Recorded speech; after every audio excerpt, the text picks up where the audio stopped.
కేంద్ర బీజేపీ ప్రభుత్వ నియంతృత్వ వైఖరి నశించాలని సిపిఎం జిల్లా కార్యదర్శి వర్గ సభ్యులు లంక రాఘవులు అన్నారు. కేరళ ప్రభుత్వం పోరాటానికి మద్దతుగా కేంద్ర ప్రభుత్వ దిష్టిబొమ్మ దహనం చేశారు.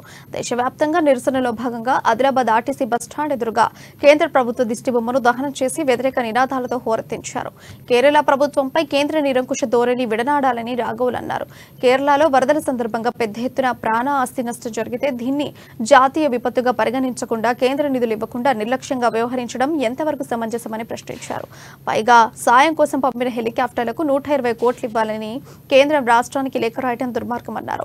రాష్ట్రాలకు రావాల్సిన వాటాను 41% తగ్గిస్తోందని మండిపడ్డారు. దేశంలోనే ఆదర్శవంతమైన పరిపాలన అందిస్తున్న కేరళ రాష్ట్రంపై నిరంకుశ ధోరణి విడనాడాలన్నారు. విద్య, వైద్యం, ఉపాధి కల్పన విషయాల్లో దేశంలోనే మొదటి స్థానంలో కేరళ ఉందని గుర్తు చేశారు.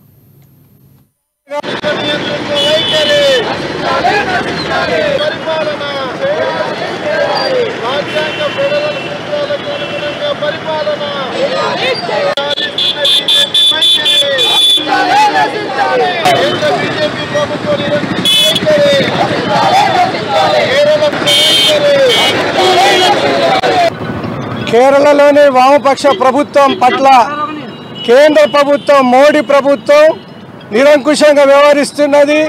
అక్కడి ప్రభుత్వాన్ని నిధులిచ్చే విషయంలో కానీ గవర్నర్ ద్వారా కానీ ఇతర అనేక పద్ధతులలో ఇబ్బందులు పెట్టేటువంటి చర్యను నిరసిస్తూ దేశవ్యాప్తంగా ఈరోజు లెఫ్ట్ పార్టీస్ నాయకత్వంలో మరి కేంద్ర ప్రభుత్వానికి నిరసన కార్యక్రమం అనేటువంటి చేపట్టడం జరిగింది.